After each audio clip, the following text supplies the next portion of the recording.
Hello students, let's read this question. The question says that the conduction current is the same as displacement current when source is first AC only, second DC only, third both AC and DC and fourth neither DC nor AC. अब हमको choose करना है correct option को। तो आइए सबसे पहले हम की कॉन्सेप्ट को डिस्कस कर लेते हैं स्टूडेंट। देखिए यहाँ पर हमारा जो की कॉन्सेप्ट है वो है डिस्प्लेसमेंट करंट। वो सिंपली हम इसको डिफाइन कर सकते हैं the current existing between plates of capacitor is displacement current. तो डिस्प्लेसमेंट करंट के बारे में बात करेंगे हम एंड एज वेल एज यहाँ पर एक और टर्म आ रही है दैट इज कंडक्शन करंट। तो ये एक डिस्प्लेसमेंट करंट हमने डिफाइन किया। सेकेंड हमें डिफाइन करना है कंडक्शन करंट।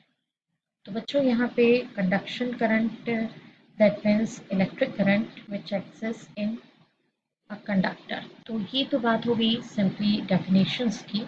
अब आइए हम देख लेते हैं सॉल्यूशन। सॉल्यूशन में हमें जो कैलकुलेट करना है और जो प्रूव करना है उसी चीज़ को हम लेके चलेंगे। सिंस बेसिक हमें पता ही है तो we know that for a capacitor हम डिफाइन कर सकते हैं Q is equals to CP।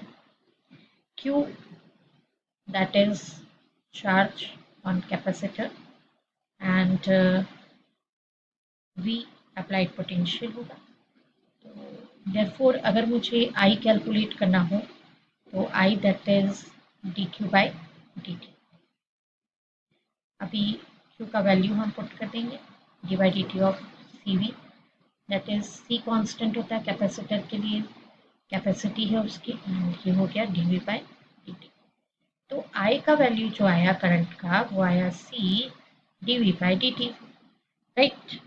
तो यहाँ पर अगर सपोज वोल्टेज कांस्टेंट है, if V is equals to constant, अगर मैंने V को कांस्टेंट रखा है, कांस्टेंट कब रहेगा ये DC वोल्टेज, क्योंकि DC वोल्टेज हमेशा कांस्टेंट वैल्यू पे रहता है। तो देन ऐसे कंडीशन में I कितना मिल जाएगा मुझे, 0 मिल जाएगा। तो I का वैल्यू जो है वो 0 हो जाएगा। और ये तो एग्जिस्ट कर रहा है ना, मतलब जो हमारा कैपेसिटर से मिलने वाला करंट है दैट इज डिस्प्लेसमेंट करंट जो है वो तो मुझे मिल रहा है। तो हम ये कह सकते हैं कि ये डिस्प्लेसमेंट करंट है ये, और ये जो कंडक्शन करंट है ये, इन दोनों का वैल्यू डिफरेंट हो जाएगा। तो अगर मैं डीसी सोर्स ले लूँ तो for DC source ID and IC both are different, वो सेम नहीं होते। तो फिर रिजल्ट में क्या आया कि सिर्फ AC सोर्स ही ऐसा सोर्स है जिसके लिए ये दोनों क्या हो सकते हैं, सेम। मतलब कंडक्शन करंट और displacement current both are same only for AC source. तो हमारा जो ऑप्शन है, option A is correct option. I hope you understood it well. Best of luck. Thank you.